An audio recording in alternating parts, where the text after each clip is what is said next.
twongeye kubaha ikaze mugaruka kuri bya biganiro byiza by'ubusesenguzi bibageza ibibera hirya no hino ku isi, cyane cyane twibanda ku makuru ya politiki n'igisirikare na demokarasi muri rusange. Tuboneye kubaha ikaze. Tugiye kuganira kuri ntambara ya Ukraine n'Uburusiya, twongeye no kugaruka ku ruhare rwa Amerika nyuma yo gutorwa kwa Trump kigiye gukurikira. Tubaha ikaze. Tugarutse kuri ntambara yo muri Ukraine igiye kumara imyaka 3.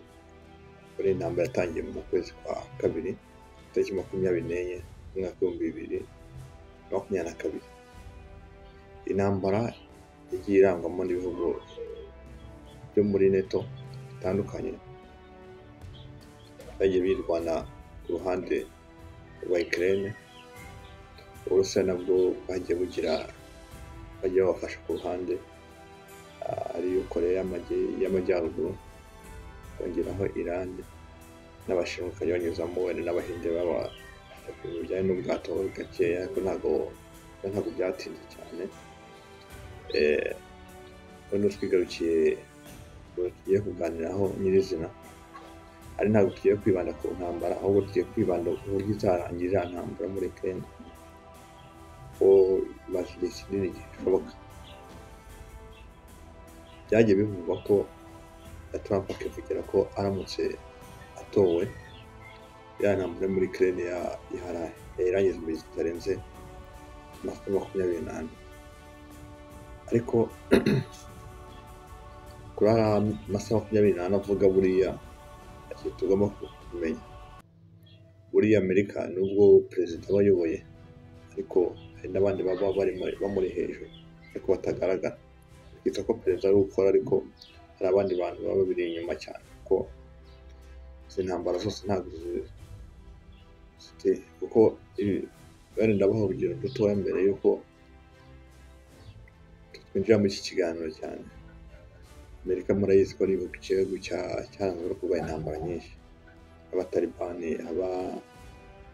ba Gaddafi muri Libya, ukagera muri Iraq, ukajya muri Syria, igirwa n'ibihugu byinshi na za Vietnam. Murabizi mu myaka yatambutse ko nabo basakiranye n'ubwo intambara yabo batayivuyemo amahoro. Ikindi wenda kuri ya ntambara ya Ukraine, ni intambara isa nkaho nubwo yatangijwe hariya muri Ukraine, ariko buriya ntabwo Amerika buriya yagabye ya ntambara igamije gutsinda Uburusiya. Yari igamije gushyira imbere cyane n'urwango hagati y'Abarusiya n'Abanya-Israel. Ko ibi byose iyo ubyitegereje neza, ahantu Amerika yose yagiye irwana ibihugu by'ibituranyi bihangana, ukareba intambara itutumba muri Taiwan, ukareba Iran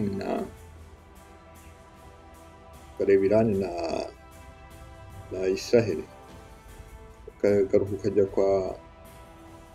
ukareba muri Somalia, ukareba no muri ikindi gihugu kindi cyayiyomuriho gishya, Somaliland. Ibi ni ibintu bigenda bikwereka ko system y'Abanyamerika intego yayo ntabwo ari ukugira ngo barwaye intambara zirangiza cyangwa bahindura ibitagenda neza, kuko inshuro nyinshi ntari cyo bahindura, kuko barabemera ko umuntu atsinze intambara ari uko icyo yitaga ikibi yarwanyaga ariko azanye impinduka kikaba kize kurusha. Ariko niba bashobora kuza kurwana n'igihugu bakakika bagisenya kigasigara ntaho kiri.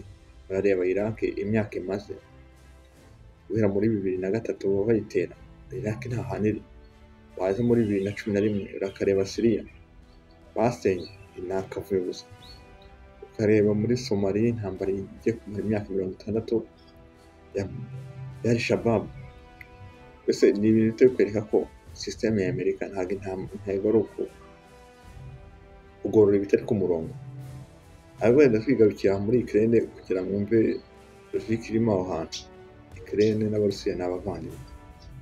Rero ni nk'uko dufata nk'u Rwanda n'u Burundi bihuriye ku muco umwe n'ubundi, buri icyo bavuga buri wese yacyumva n'icyakorwa cyose cyakumvikana. Ariko wenda ku kintu twigarukiye kuri Ukraine yacu turimo turaganira aka kanya, Ukraine ni abavandimwe n'Abarusiya bwa mbere. Ukraine ikaba igihugu cya kabiri nyuma y'Uburusiya mu Burayi mu kuba ari igihugu kinini, kikaba ari igihugu gifite imitungo myinshi. Ibyo rero kugira ngo amakimbirane y'Uburusiya azarambe na Ukraine, bahisemo kubanganisha babicishije ku muperezida Amerika navuga ko yishyiriyeho kugira ngo ajye yumva ibyo bamubwira, kuko niba mwibuka neza mu masezerano OTAN n'Uburusiya bagiranye, ni uko batazaguka baza mu burasirazuba bw'Uburayi.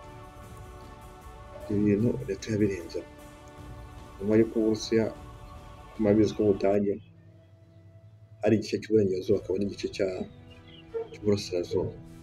Icyo gihe bari barabigabanye, Ubudage bugabanyamo kabiri kugira ngo bibe umurongo ntarengwa wa NATO n'Uburusiya, kugira ngo dukomeze kwaguka buhegera Uburusiya. Ibyo byose babirenzeho. Ubudage baremera bwongera bwiyunga bumwe, buguma ku ruhande rwa Amerika n'umuryango wa OTAN, ariko ntago bumvisha Uburusiya impamvu yo gusaba ubwo burenganzira. Byose babirenzeho komeza kugeza aho baguka, baza muri Polonye, baza muri Latvia, mbese za teritwari zose zahoze ziri muri Union Soviétique, ari naho Uburusiya bwabarizwaga. Aho hantu rero hagiye hazamo ibibazo kugeza n'ubu, kugeza n'ejo bundi, aho ubona igihugu hana imipaka minini cyane mu kilometero zirenga 1000, ariho Finland, ko nayo ntabwo bemeraga kwijyamo, ariko kubera kutumvikana neza, kubera kutumva uburenganzira bw'Uburusiya bisa nk'aho bavogera teritwari zabo. Nka Ukraine rero ukuntu igihugu cyaje kwisanga gishaka kujya muri NATO, ibyo byatumye Uburusiya butabyumva neza. Ni igihugu bafite ikintu bahuriye gikomeye cyane, bakongera ko gifite ubutaka bunini cyane, ukongera ko ari n'ubutaka bunakora no ku nyanja y'umukara. Inyanja y'umukara igenda igahura n'inyanja Mediterane igera muri Afurika no mu Burayi. Bumva neza Uburusiya nabo burebye bubona buri mu mazi abiri. Ubwo bamara gufunga teritwari za Ukraine zose zikaza muri NATO, yaba ku buryo bw'ubukungu biba biri hasi, yaba no kubakanga nk'Abanyamerika bakavuga igihugu kigihanganye nk'Uburusiya, nabyo ni ikindi kibazo. Ibyo rero byateye Ukraine kwisanga iri mu ntambara, kuko gasupa bahawe n'Uburusiya bayirenzeho. Mbere ko iyi ni intambara inatangiye, Uburusiya bwamaze kubateguza, avuga ati buriya muturanyi mugiye mutuzanira ntabwo twumvikana, iyo muramuka mumuzanye hazabaho kwirwanaho. Ukraine yica amatwi, yumva ko ibihugu ari byinshi ariko bizashobora guhangana n'Uburusiya. Iki gitinyiro yazanye kandi n'ubundi bari bazi neza ko ahantu NATO yigize irwana mu bihugu bisiga bishyize ku murongo, ahubwo ibyinshi yabisenya. Ukraine iki kintu ntabwo yakibonye, ahubwo yariraye, isa nkaho iteye umugongo Amerika, nako iteye umugongo Abarusiya, kandi Abarusiya n'ubundi ari bo basanzwe bahahirana. Ukraine nta kintu yari yarabuze, barahahiranaga kuri gaze, peteroli, irindi koranabuhanga rindi, ariko Ukraine yashatse kwiyomora ku Burusiya, kandi n'ubundi Uburusiya n'ubundi bukomoka muri Ukraine. Urumva ni nko gufata abavandimwe ko batanga, ntabwo iki kintu cyari gushoboka Uburusiya bwabayeho kwirwanaho. Ariko noneho reka twigarukire turebe ngo iyi ntambara izarangira ite. Abantu bavuga ko wenda Trump ajyaho kubera ko yabyemeye hari igihe izarangira. Hari ibintu bibiri tugomba kuza gutandukanya. Iriya ntambara iri muri Ukraine ni politiki irimo hari ahantu. Politiki iteye ite? Politiki irimo hari ahantu ni ugukinisha Uburusiya niyo ntego bafite, si ukuyitsinda nyirizina. Ntabwo bafite gahunda yo kubatsinda, kuko Uburusiya niba bafite intwaro 1/2 cy'intwaro ziri kuri iyi si, bagoye kuyitsinda. Kandi iki cya kabiri mugomba kumenya kimwe, kuba intambara yarangira mu masaha 24 nk'uko Trump abivuga, ntabwo ari ibintu bishoboka, kuko uburyo iriya ntambara igomba kurangiramo hazabaho ibintu bibiri. Hari ukwihagarika, bagahagarika intwaro Ukraine ihabwa na NATO cyangwa se na Amerika. Hakabaho kwicara ku ntebe bakavuga ati noneho mwebwe nk'Abarusiya mugiye gufata teritwari mwafashe, ubutaka mwafashe bugomeka ku Burusiya, ubundi buze bwomeke kuri NATO. cyangwa se kuri OTAN. Ikintu kizabyara muri iyo process, Uburusiya ntabwo buzabyemera. Impamvu butazabyemera ni iki? Iki gihe Ukraine bazaba bafite ubutaka bwabo butoya bugeze kuri 25% y'ubutaka bwa Ukraine bwose. Bivuze ngo NATO yatwara 75%. Ubundi kubutwara Uburusiya ntabwo bwari bugambiriye gutwara Ukraine cyane. Bwaramutse NATO itwaye 75%, ubundi Uburusiya bwaba buri mu bihombo, kuko n'ubundi baba babusatire n'ubundi kuva Moscow ugera kuri Tetora bagabaniye nta n'ibirometero 2000 byaba birimo. Bivuze ngo nanone baba bari mu mazi abira kurusha uko bari bameze mbere, ko batekereje intambara barwanye iki n'iki. Ibyo n'ubundi byarangira n'Uburusiya butabyemeye, kuko icyo intego y'Uburusiya y'iriya ntambara ntabwo ahanini ari kwigabiza ubutaka bwa Ukraine cyane, kuko ifite ubutaka buhagije. Iyo nyine kuba ifite buriya burasirazuba bwa Ukraine, ziriya za Odessa, za Kharkiv, zose n'ubundi ubutaka bugenda bukagera ku nyanja y'umukara. Kandi inyanja y'umukara ntabwo ko n'ubundi ari inyanja igenda igahura n'iya Mediterane, mu kigobe muri cya kigobe cy'Abagereki, aho gihana imbibi na Turkiya.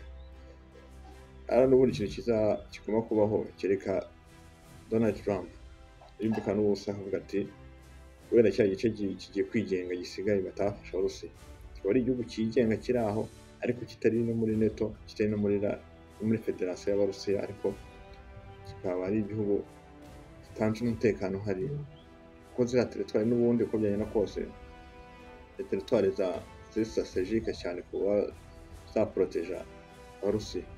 N'ubu rero baramutse bagishyize kuri NATO n'ubundi anytime, kuko Abarusiya bamaze gutakaza ingabo nyinshi, kandi bamaze gutakaza ingabo nyinshi.